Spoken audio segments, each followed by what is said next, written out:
Okay, good morning. Let's kick this off. So a big welcome to already our 5th edition of BruCON, which originally was started in Brussels, hence the name BruCON, but we're not going to change it to GECON, just too big. You understand that. I have a couple of practical slides for you. So here you are in the room West Vleteren. So you'll notice that we've called our rooms after Trappist beers. Okay. So each time when you enter one of these rooms, you have to drink one, but not in the room, in the lounge. So the lounge is out there, and there's 3 other rooms, workshop rooms in another building beside the West Vleteren. The West Vleteren is just next to this room where the main workshops are this afternoon, and 3 other rooms are in Novotel, which is a 5-minute walk from here. And there's 3 rooms there. Now these rooms can take 30 people, and there is no online registration system for there, so it's based on a first come first serve basis. A couple of these workshops will be repeated, so if you miss one, you can try it again next time. A couple of other practical things. In the brochure, there's details how to connect to the Wi-Fi. Now we only have limited Wi-Fi, so don't hack it and don't use torrents or video streaming or whatever on it, so that we can all enjoy it. T-shirts are going to be sold as of the first break at the reception, and there is going to be streaming of the event as well, but the stream will not be accessible here in the building because of the bandwidth. One important thing, who of you has drinks here? Okay. Don't bring drinks and food in this room. The university is really picky about keeping this room in the state it is. We had remarks last year, so please don't bring any drinks and food in this area. Okay. Now a couple of program updates. So we originally had Justin Eitel as keynote. He couldn't make it. But we're very happy to have Amelia Andersdotter replacing him just after these few words. And we have David Mortman this afternoon or evening as a second keynote today, replacing Aaron Phoenix. Now, the schedule will always be updated. It's online, sched.brucon.org. These are also mentioned in here together with the QR codes that are on the slides. So this will be streamed. So for people that cannot join here, inform them, Twitter this URL so that people outside the event can also enjoy it. Now, for you who don't know it, we've started this as a non-profit organization. This is all run by volunteers. Nobody's being paid for this. But we did a good job last year in the sense that we made a profit, and that's a problem for a non-profit organization. You have to spend it on something. So what we've done is we've donated money to projects in open source area, and that align with our mission. So there's 3 projects which you can see here which have received money, and we're going to repeat this year again. And we're also, for instance, sponsoring other events like this year. Ohm in the Netherlands was sponsored by BruCON as well. Now, one of the things which makes it possible to organize this and to keep the tickets low is the sponsoring. There's a couple of sponsors outside. Please visit them, give them some love. They're here to keep our ticket prices low. So a big thank you to the diamond sponsors, the gold sponsors, the party sponsor, IOActive, for this evening, and the others helping this event coming together. Already talked about it a little bit. We have a party this evening as of 9:30. It is also mentioned in the book where the location where it is. It's also not very far. It's in the Cirque Central, and there is going to be some really awesome DJs playing there. So it's highly recommended if you can make that. Now, if you want to volunteer and help us organizing this, there's a volunteer mailing list which you can join, and we'll be posting regular updates on there as well for this year or next year. But most importantly, enjoy this conference, have fun, basically enjoy it. And after you've done it, let us hear how you find it. We have some online feedback forms which you can fill in. This is the URL or the QR code, and let us know how you will find it, and we can improve it with your feedback. Okay.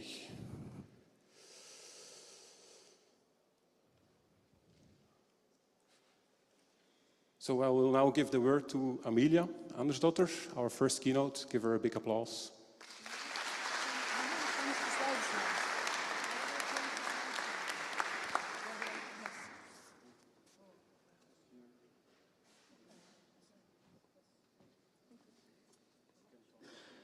Yes. So hello, everybody. My name is Amelia Andersdotter. I'm an elected member of the European Parliament for the Pirate Party from Sweden. That is very echoey. And so I'm very happy to be here. I've been wanting to speak to you today about the electronic identification regulation, which was proposed by the European Commission in 2012, in July.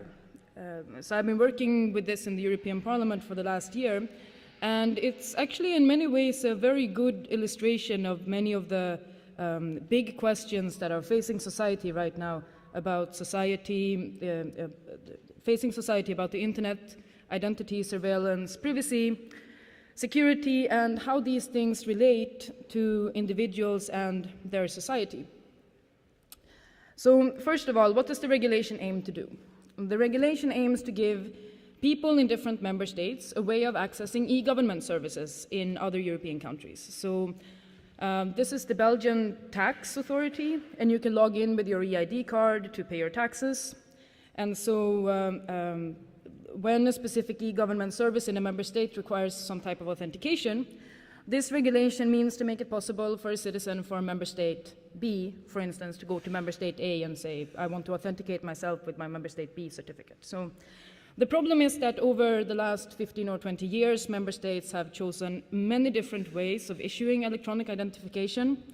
Another problem is that there's a general perception that electronic identification hasn't been very successfully implemented or adopted by citizens, consumers, businesses, and so forth.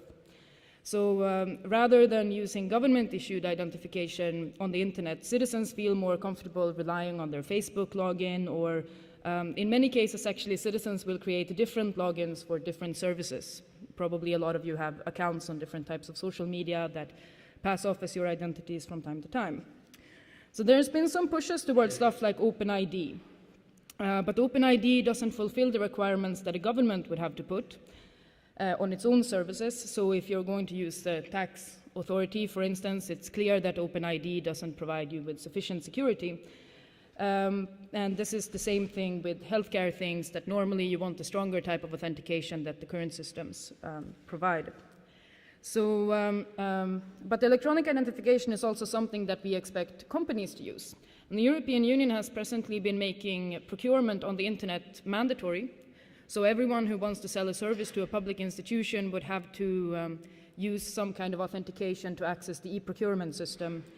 And with that being about 25%, I think, of European GDP, it makes it very urgent for us to have strong and verifiable ways of ensuring that a public authority is in fact in contact with the right entrepreneur. Otherwise, you could end up wasting a lot of money. So these solutions often rely on certificates or cryptographic certificates, and therefore the Commission has also aimed to regulate what they call trusted service providers. These trusted service providers would be more known for many of you as certificate authorities, but many member states rely on what they call qualified trusted service providers, and so are qualified like somebody who fulfills a specific requirement. In practice, the qualification just means that the member state recognizes that the qualified certificate is secure and reliable in a given transaction with the government. The rules for how to qualify certificates are derived from a European directive from 1999, but it was never really used in all of the member states. And so, for instance, in Sweden, we've never relied on qualified certificates, and instead we used just normal certificates.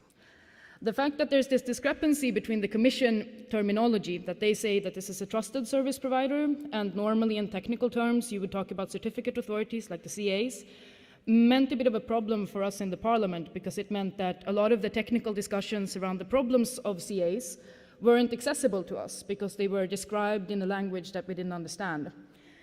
And so I think the Commission could have done a better job on proposing that.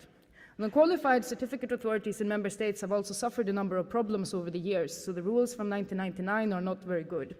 The DigiNotar failure in the Netherlands is probably the most notable example, and it's clearly inconvenient for the government when something like a DigiNotar failure happens. And so in this proposal, we tried to fix interoperability between different member state solutions for electronic identification, and to fix the problem that sometimes we have vulnerable CAs and the fact that we don't know what to do when a CA fails. The regulation was proposed more or less in two different parts. So the first part covers the electronic identification, and the second part covers the trust service providers or certificate authorities. There are about 20 articles which only set up criteria for what should be considered secure. And so we envisage, of course, that this will boost the European Union into the future, and it remains to be seen. So the problem is that electronic identification is also kind of a touchy subject for many member states. In some member states, like in Ireland or Great Britain, government-issued ID cards is like the most controversial thing. Every time it's proposed, the population completely riots, and the government has been unsuccessful in implementing a central register. In other member states, like in Germany or many Central European countries, they have constitutions which require a very strict separation of various forms of citizen identities with respect to the government. And so you will have a healthcare persona or a tax authority persona, and essentially the government is banned from linking these different personas together. The idea is that, of course, if the government in these countries would be able to collect too much information on every citizen interaction with the government, that could lead to very negative consequences for the citizen, especially if you end up with a government that doesn't want the best for the people.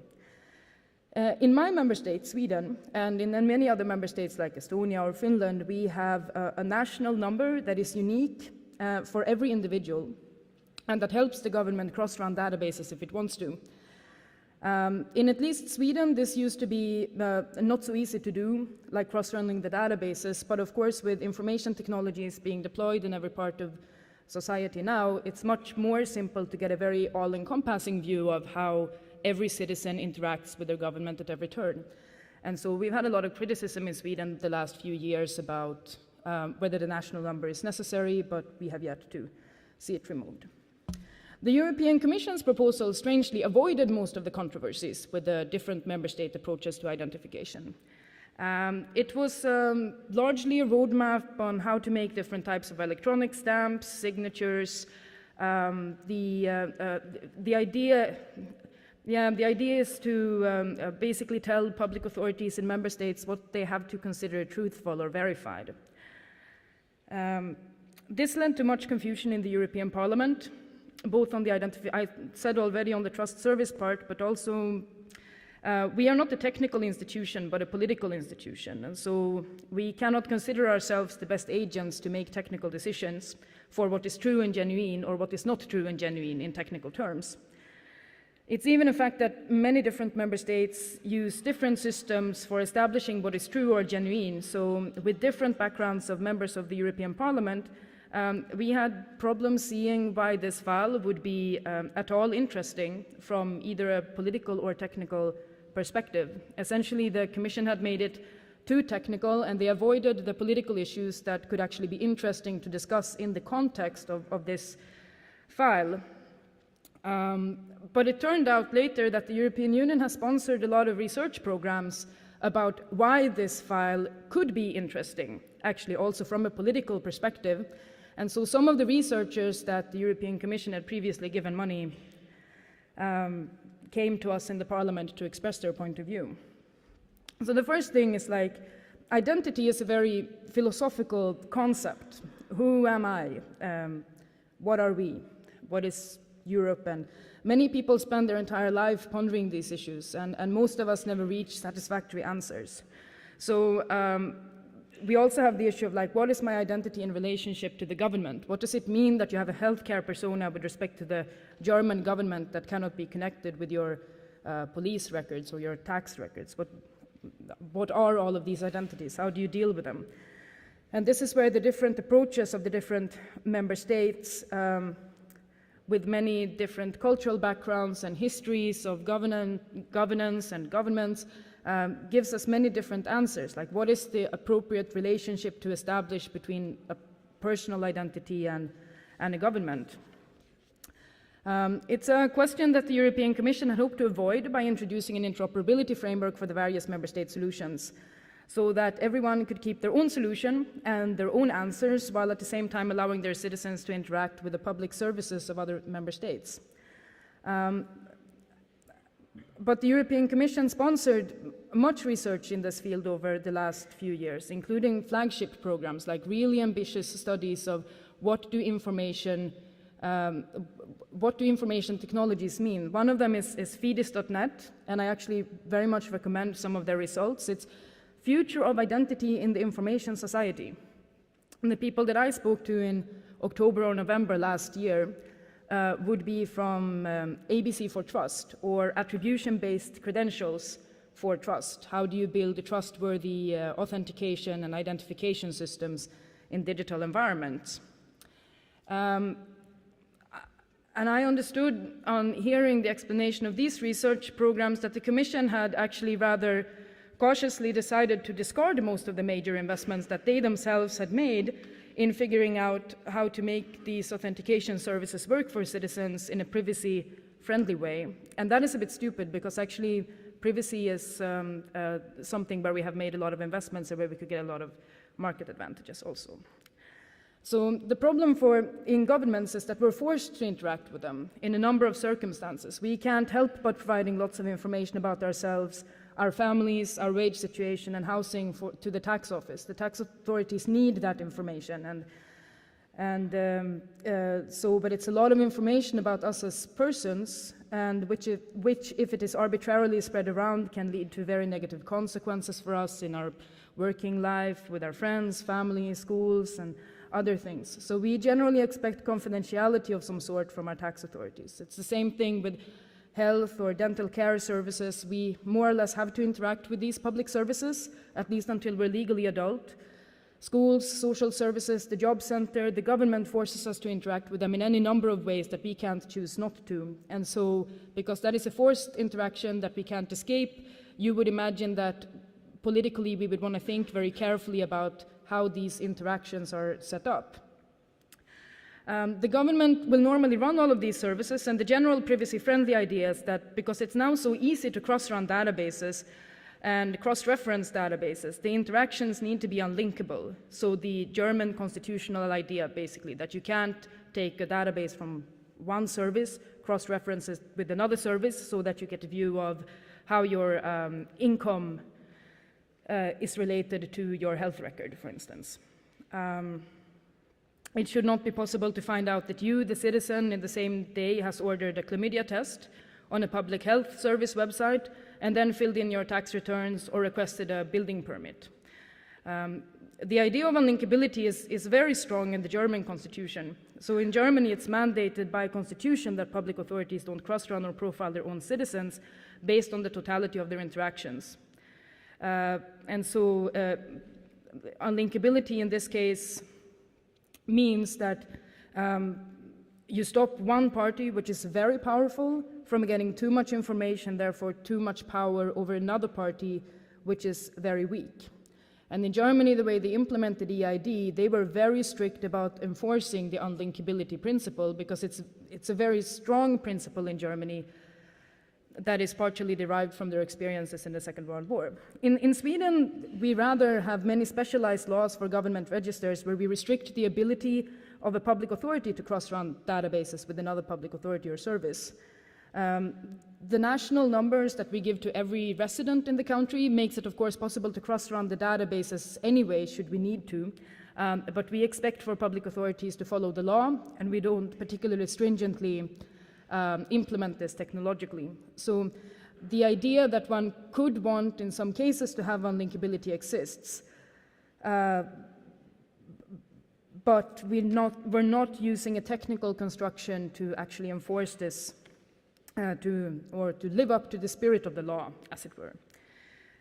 Also because apparently public authorities in Sweden frequently sell data about citizens to private companies, one could imagine that actually the aggregation of all of the interactions happens now with some private party rather than with the public authorities themselves.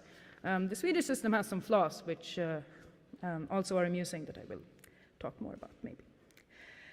But the EU research projects had made a different insight also. So in order to reduce the size of databases and therefore reduce the harm of security breaches or data leaks and protect the privacy of users and the confidentiality of interactions, one could use something called anonymous authentication or attribution-based credentials. This is when you only provide the information necessary for a specific purpose to identify yourself.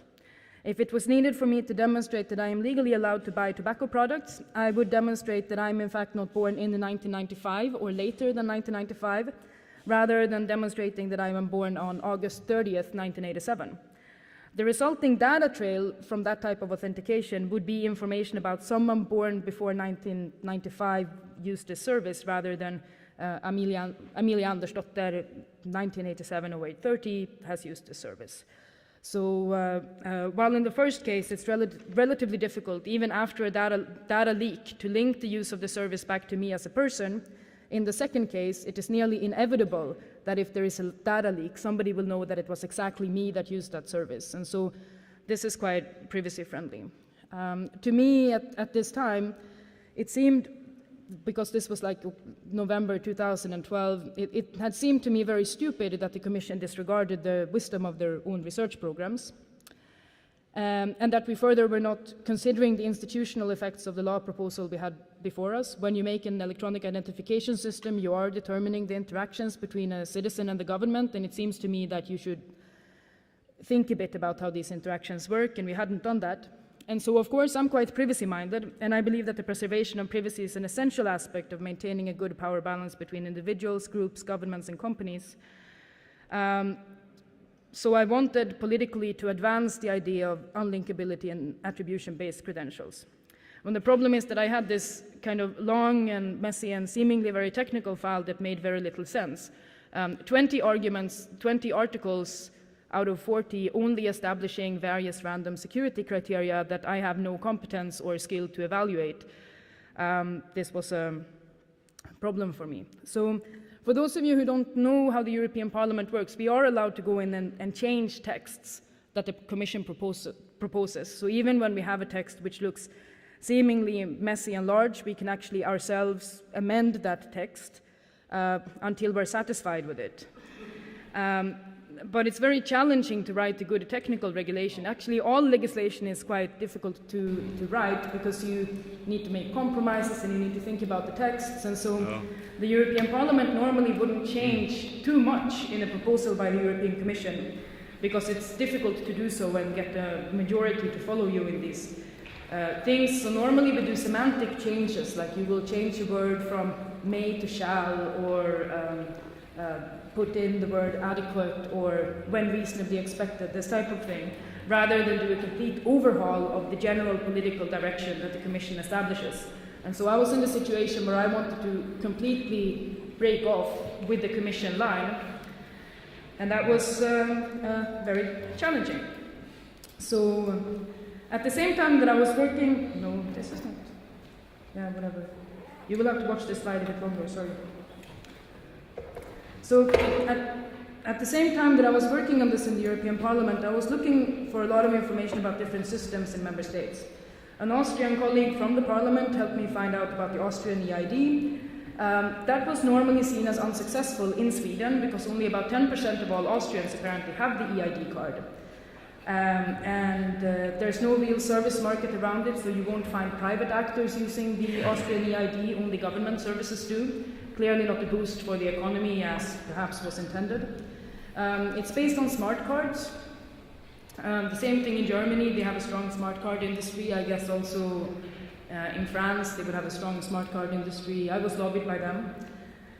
In Sweden, they had worked really hard for several years to put up a SAML, S-A-M-L, identity federation, so which could replace other forms of e-authentication online that we had used. So in Sweden, we had bank IDs for a long time, and now some people had thought that we would make a different type of authentication online. A friend of mine in Sweden contacted me about that issue and said that this is upsetting because SAML2 identity federations keep track of who the user interacts with, and so the unlinkability of your transactions with the government isn't preserved at all.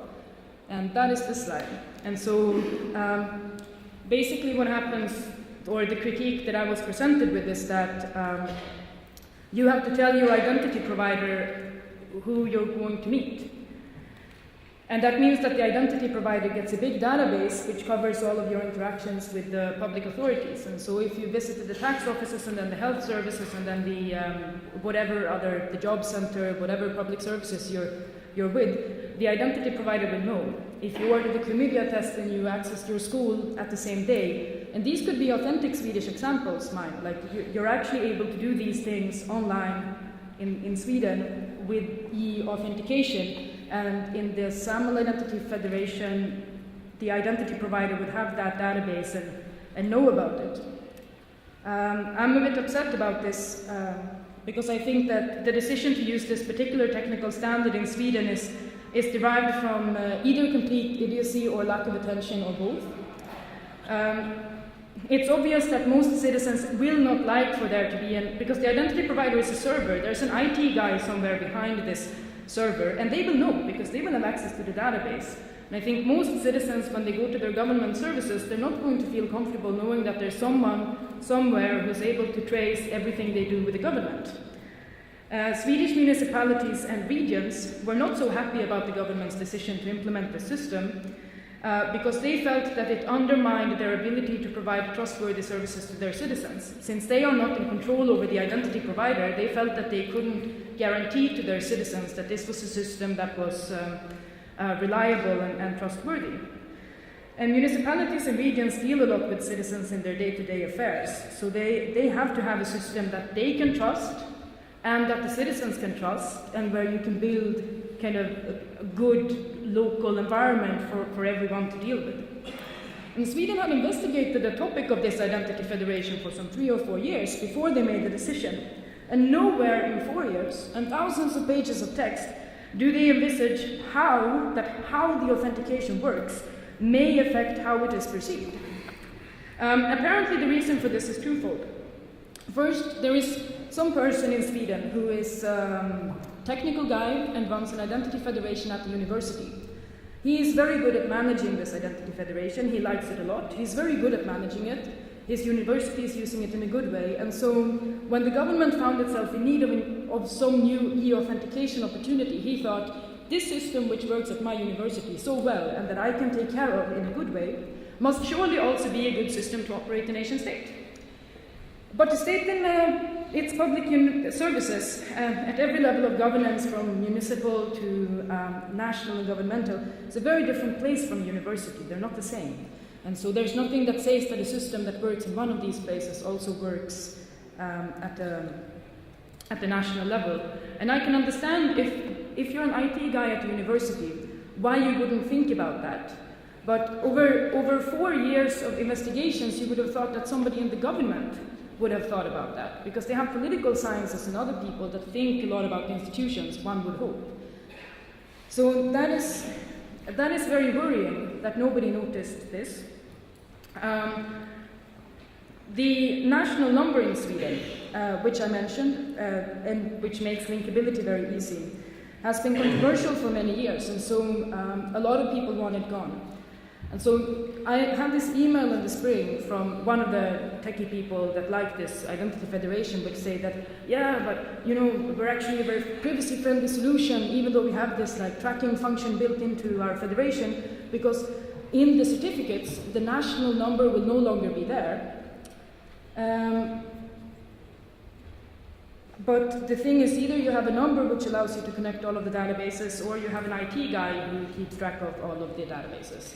So actually, they've just replaced kind of the national number with themselves, and that took me like 4 months to figure out that that's the fundamental flaw of them, that they consider themselves trustworthy, which is normal and acceptable, but then they also consider that everyone else will do that also.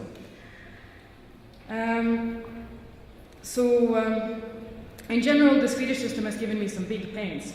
Another time, I woke up early in the morning because of this system, and I realized that somebody had told me when we were meeting over a breakfast meeting that the reason that we have this identity federation in Sweden is because the military supported it. And so this is a tracking system for all of the citizens' interactions with the government, and I wake up in May, in the middle of the morning, and I go, the military wanted the tracking system for all of the citizens' interactions with the government. Why did the military want that?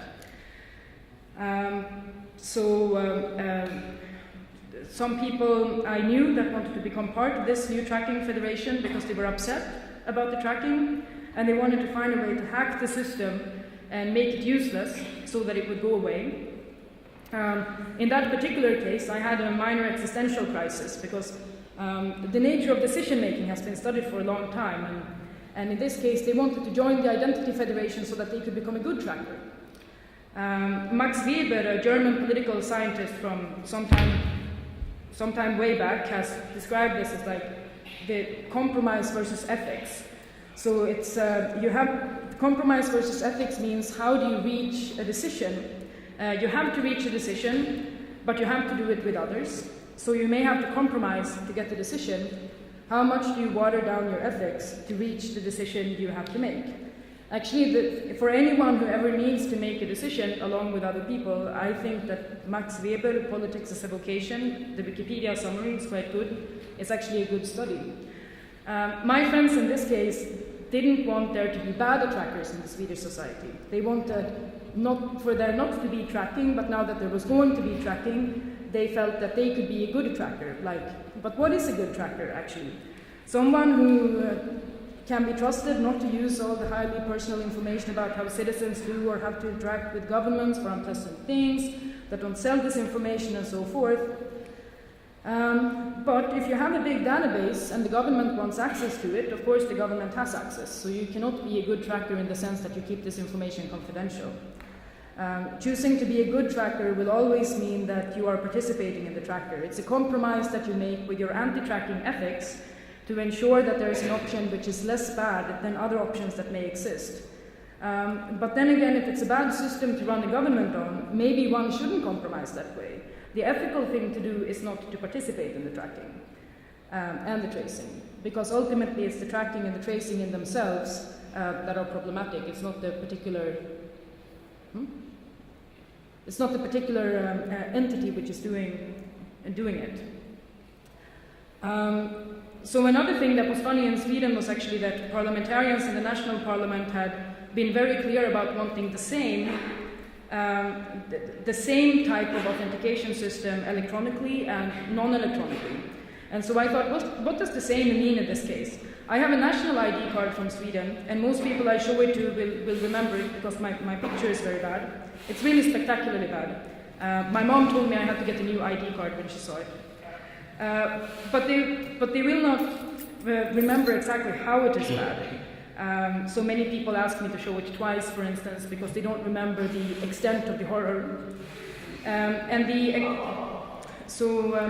Or they extract only the information they require and then they forget. So normally my ID card is only read by human agents. For all commercial transactions, when I buy tobacco, for instance, actually no information about me as such is stored. If you ask the shop attendants 2 hours later, chances are they will have already forgotten that even somebody authenticated themselves for a tobacco purchase not that long ago. So there's not really much tracing of the use of an ID card by a central authority. Electronically, it's much more difficult to ensure that there's no central agent tracing all the authentication that happens all the time. Humans also learn to recognize each other after some time. I can go to my dentist and they recognize my face, I don't have to ID myself. A computer clearly doesn't have this capability. If there's a server somewhere, I will need to authenticate myself in the same way all the time. It's not like the server at the other side will at some point learn that, oh, this is Amelia coming back. So a computer, when it is given information, additionally can't forget. If you provide information to a computer, you have to actively tell it to forget, and then you can hope that the information is not restorable afterwards. So any electronic and non-electronic authentication system would kind of, per definition, not be the same. But then, which sameness does one want? The same in that the privacy of the individual is somehow protected, and the general institutional power balance, which has carefully been devised over hundreds of years, is protected, or the same in that access in general to the service should be protected under whatever, or possible under whatever conditions. I don't think that the Swedish national parliamentarians had really thought very deeply about what they requested, but it's strange because it's a very political issue, how you balance power and information in a society. And this is exactly the type of thing that we would normally expect politicians to think about very carefully, but which very often they don't. What should society be like? Who should have what power over whom and when? How can that power be exercised? How do we ensure that abuses of power can be resolved? So that is, how do we solve conflicts that arise when somebody with power abuses it with respect to somebody without power? The Swedish example of the Identity Federation is really a beautiful story of how technology for public infrastructure was seen as some magical thingamajig that could not be anything other than possible. It's a story of technical naivete with respect to politics, and it's also political naivete with respect to technology. Nowhere in the entire process, 4 years, like 4 years of investigations, did anyone consider that a citizen's relationship with their public services and authorities is quite fundamental to the machinations of society. But they should have, and especially the political layers of society should have in this case. Somebody at the government should have thought about this. After I had ranted about this in Sweden for 4 months, the technical people in Sweden decided that they didn't want to help me with the European regulation anymore because I tried to make the Swedish solution legal. Going back to the European level, I had decided to at least try and remedy these technical and political mistakes from Sweden, or in some form, like partially. Because we can make whatever changes we want in the text, I ended up putting something like 141 amendments in the regulation, which has only 40 articles. So that is quite big changes, but it's very rare that the Parliament follows these changes. I was considering ways in which I could accomplish ethically and politically that which I wanted without changing too much, but actually the Commission's text was so unconflictful and so non-political that it wasn't possible to do anything other than almost a complete rewrite. It's been difficult to have that discussion in the Parliament with my colleagues afterwards, but I think I'm recognized as quite an eccentric character, and so I'm tolerated by my colleagues for doing these things to the Commission, which has also been very upsetting. The thing is, it's quite obvious why we don't want random tech maintenance persons somewhere to be able to casually look up when or why we've been in contact with healthcare, for instance. Or why we don't want all the information about how or what we do at school to be sold to advertisers so that they can more easily target people at their universities. But the devil in this piece of legislation is in the details. When we got the proposal, it had no political aspect to it at all, because the Commission had been looking to avoid some fights with the Member States. Now we haven't voted on this file yet in the Parliament. So I'm somehow now in the constant state of concern that by now we will have understood these problems on what are the power relationships in the governments, what's unlinkability, what is data minimization and attribution-based credentials. And we have the politically, ethically, the system analysis done right, but we will not be able to make the technical language in the dossier also right. And so, because I haven't seen now the proposals that for the texts that we will vote on yet, I'm very nervous about that. And if you want to, because if you've made a set of moral and political choices, liability and risk and duties and obligations on the different parties in the system needs to be allocated kind of strictly for the system to work. And so it's difficult and it's not obvious how one should do that. The European Parliament ultimately isn't a technical institution but a political institution. We don't have the resources that we need to overhaul proposals like this, but the Commission proposal was really spectacularly bad, and so they deserve this. But so, what I think is that the electronic identification regulation, the way that we've been working with it in the Parliament for the last year, is really something that we will have to do a lot more in the future. So I think that we have a need for regulating network architectures and say, what can a technology do? What can't a technology do? What is it desirable for a technology to do in a particular circumstance?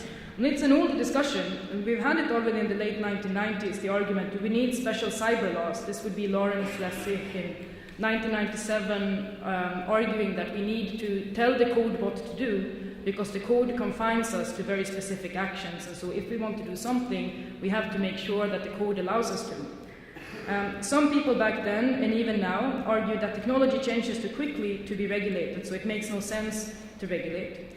I think that this latter argument is a bit daft. Copyright law can be said to have regulated the internet since the internet emerged, for instance. It just takes some time to get the case law and the court cases, but the legislation as such was always there. And the same thing is with online services like banking. A bank does not become unregulated only because it has some operations online. It's regulated in its activities as a bank, not in the particular medium it uses for services. We didn't see a lot of technical architecture regulation yet. The regulation that we're doing on electronic identification describes the duties that fall on human agents behind the architecture or that operate the architecture.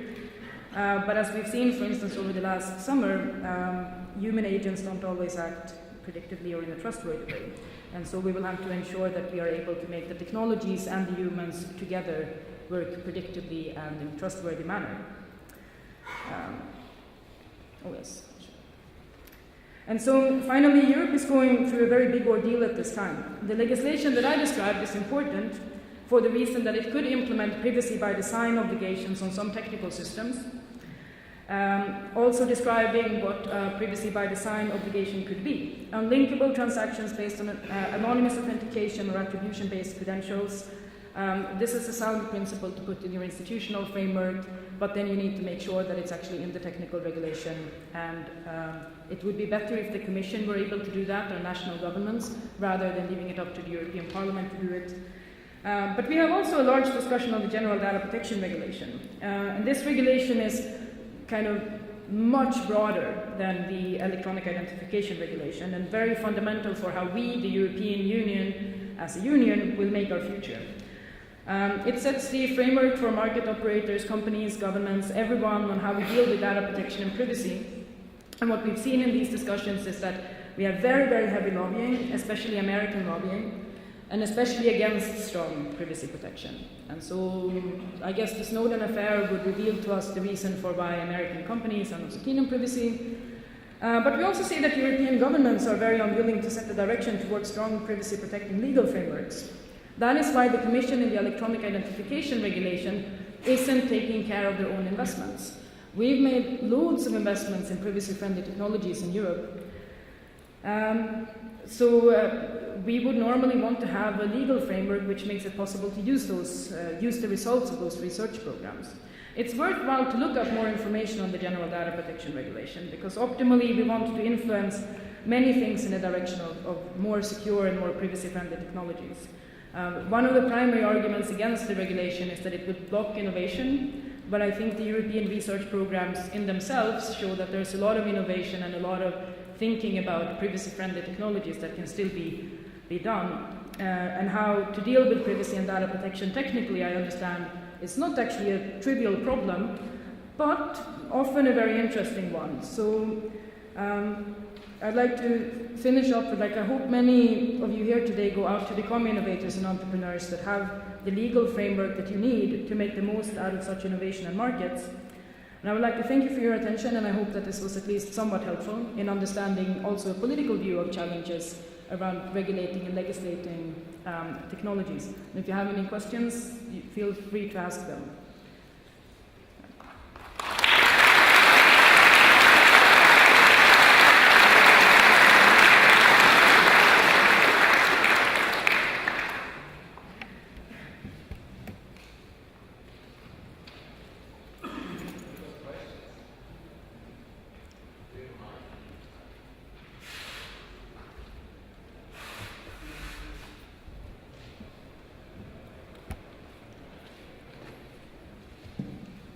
A little bit different, not totally in this subject, but considering the recent events that were published in media, can you explain or tell a little bit more about the things that are being discussed in Europe for espionage problems, etc.? Well, I heard that the Commission is thinking about maybe cutting off the SWIFT agreement, but the problem is that the entire banking infrastructure relies on these data transfers taking place, and so if we cut the SWIFT agreement, to my understanding, we don't actually have the infrastructure to make international bank transfers, which is inconvenient. So the question is if we are technically able to do that. When it comes generally to espionage issues, the European Union doesn't have national security competences, and it also doesn't have a military. But the member states do. And so looking at the General Data Protection Regulation, how do we think about privacy frameworks for all of society, or even something like technical regulation, the electronic identification things, I wouldn't say that I'm seeing any strong and convinced push away from tracking, tracing, surveillance, mapping, and so forth. But I see a lot of resignation. So actually in Sweden, this has been difficult for me to watch when journalists say that, yeah, we know that the NSA is tracking our sources, but actually they're not so interested in Sweden anyway, so it doesn't matter. And so journalists in Sweden have a constitutional obligation to protect their sources. The source decides if to be protected or not. And now journalists are saying that if the NSA violates that, it's not a big deal. But I think it's because people don't see that through a piece of legislation, like, for instance, the General Data Protection Regulation, or if we're able to make technical regulation like electronic identification, we can actually take society away from the revelations of last summer. Because it's very clear that also national security is a political decision somehow. You know, that it's not like we're ending up in this state of exception with mass surveillance because we didn't make political decisions to that effect. That means we can make political decisions to a different effect. The problem is, how do you make both political people and technical people and citizens and all of these actors in society understand that? Because I think also a lot of politicians don't, and a lot of technical people don't understand that politics is a very powerful tool. I go to my work every day and I say random things that affect 500 million people, which is a lot. I have a lot of power. And so how do you make the people in the parliament understand that they have this power? How do you make governments in member states understand that they have the power? It's not trivial. I'm working on it. Please help. You can have these different websites that help you figure out what to do with the General Data Protection Regulation. It's meant to set a framework where we can have privacy-friendly technologies and normally steer both markets and public authorities into a more mature way of thinking on information technologies as a normal part of society, rather than this exceptional state where no rules apply and there's no state of law. Does it make sense, the answer? No, but like really the General Data Protection Regulation is very important. The reason that I don't talk about it is because I'm not working with it in the Parliament. But it's very important, and in general I think you should care. Sorry.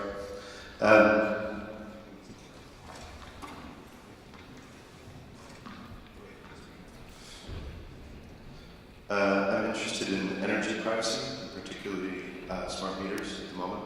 They're being rolled out in a few different countries. Do you know much work on pets for smart meters or legislation either in Sweden or other countries? Oh, smart meters is such an interesting problem. In Sweden we deployed 4.5 million of them in the country because we decided back in 2006 that the European Union had forced us to do that, which is not true because the European Union hasn't forced any other member state to do that, and it would be strange if the Union forced Sweden to do things that other member states weren't forced to do. Then the government and some probably IT security people, actually our national security agency realized, shit, oh shit, our entire electricity network is on the internet. and could potentially be very vulnerable to all of the other 2 billion people that are there. What are we going to do? Let's form a crisis group and allow the National Security Agency to monitor all of the communications with smart meters. And so I'm a bit irritated with this because I think, and this was explained to me only very recently, that the problem that we wanted to solve with smart meters is actually, we're expecting that in the world of renewable technologies, renewable energies, we will have a variable supply of energy, and therefore we need to have a variable demand.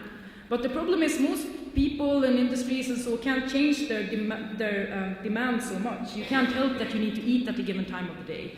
It's difficult to wash in the middle of the night if you have kids. You're very confined to specific hours of the day. If you leave your fridge off for 6 hours every day to save energy, your food goes bad, and you don't want that. So the smart meter technology seems not to be the best for solving the variable demand issue. And I am actually critical of whether smart meters at all are useful to have. It seems that somebody invented them in the late 1980s, then people figure out that there's big privacy problems around them. This was studied around 88, 89, but in the beginning of the 90s, some smart meter companies infiltrated Sense and Elec, which is the standardization organization for electricity network in the European Union. It's my hypothesis, mine. And they got very excited about this idea, and then they started lobbying for it to be deployed on a much larger society level, but actually they solve no problems, and they create a lot of problems. And so making pets for smart meters, sure, we can do that, but what is the point? I think probably we should be trying to solve the actual problem that we had in the electricity network rather than thinking how to make the big problems that we've now introduced slightly less big.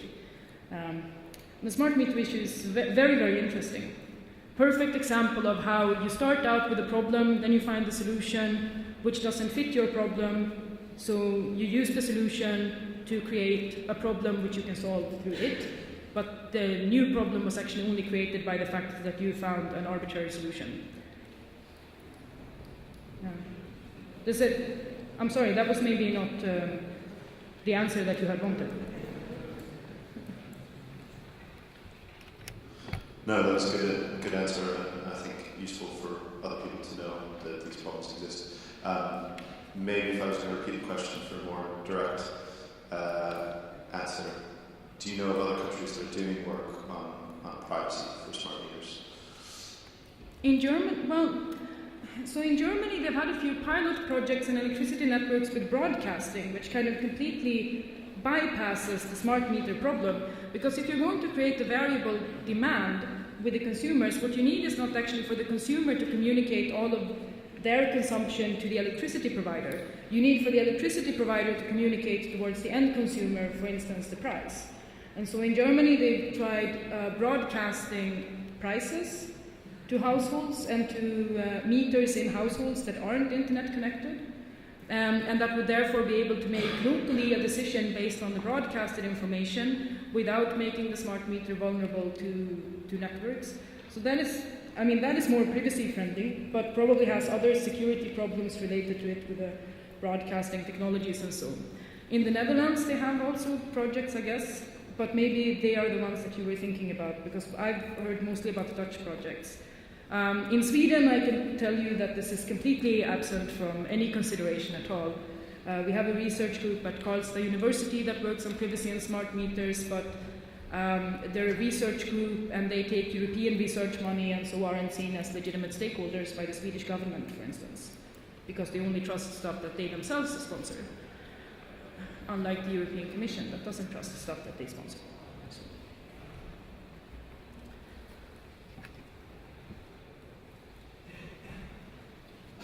I have a kind of general question.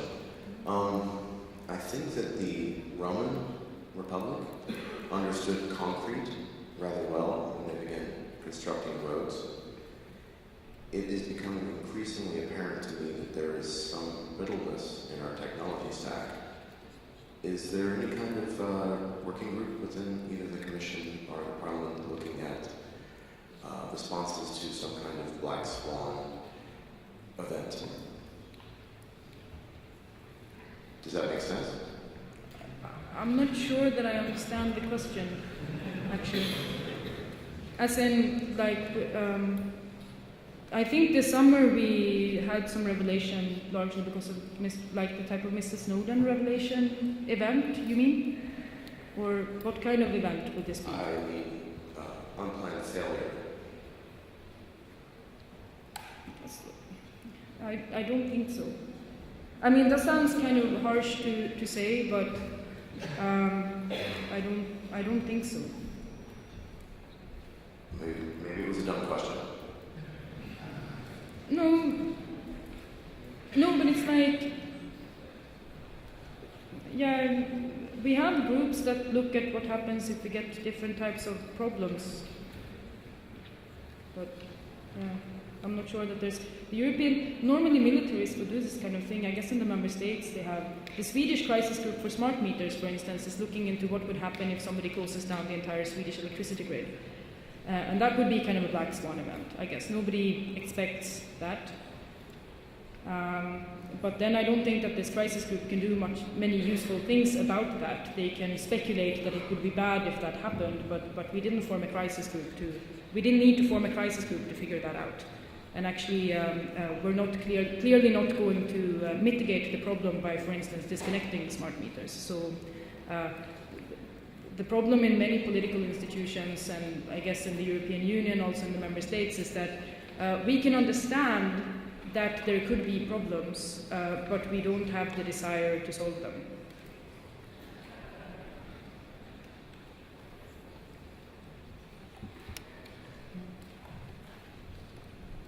Hey, I have a question regarding the e-government, like design and technical requirements, regulations, and so on.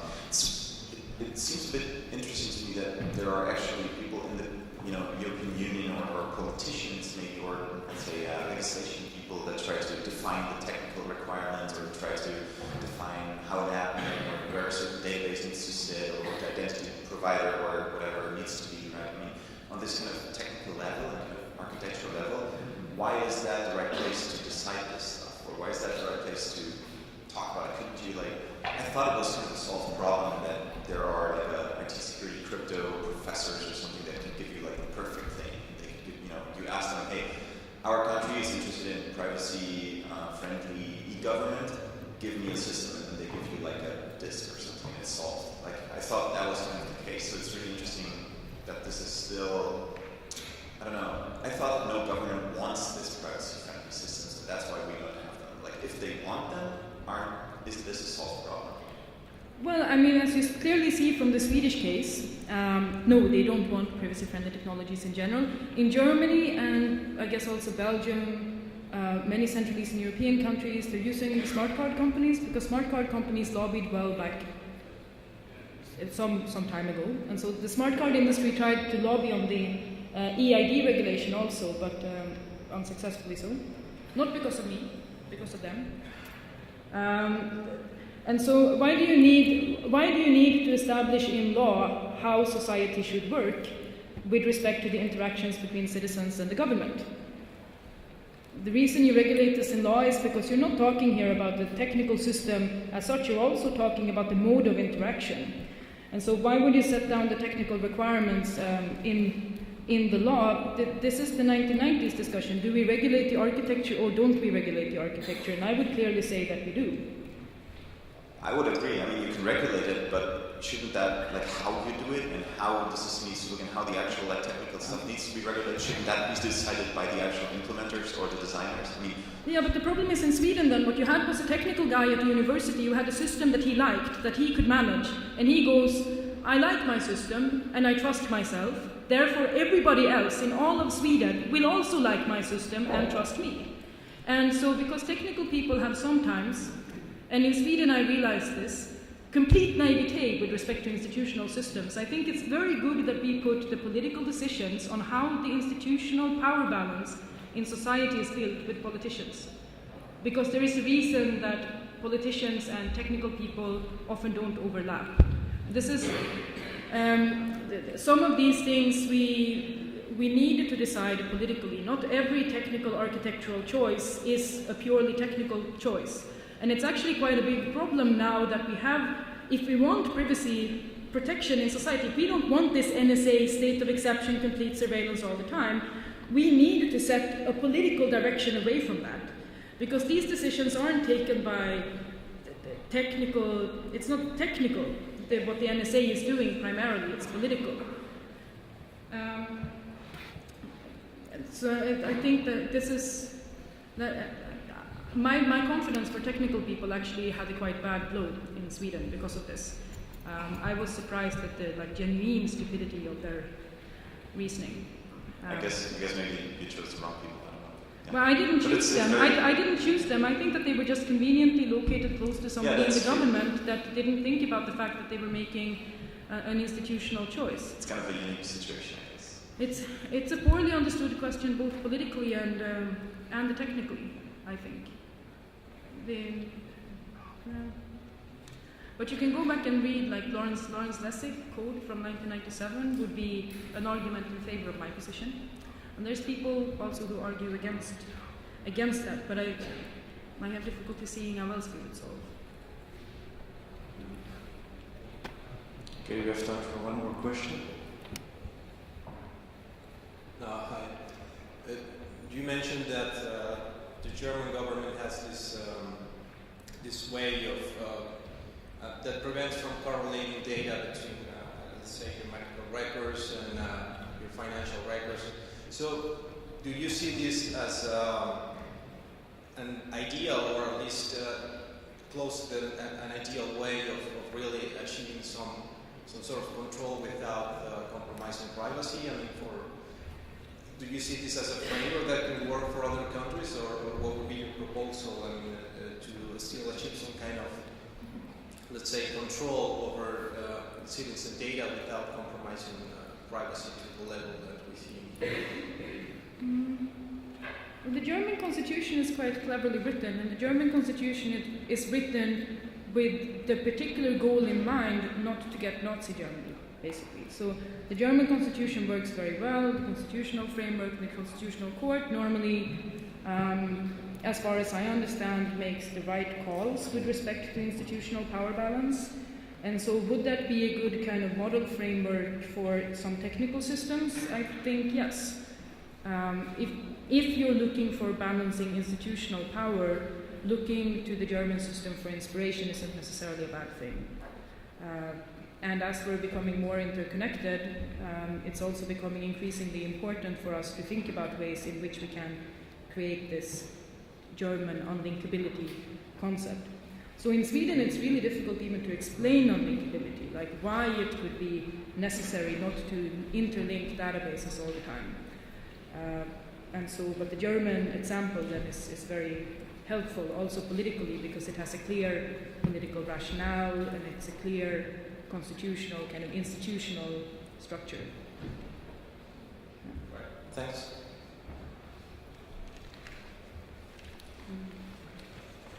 So thank you.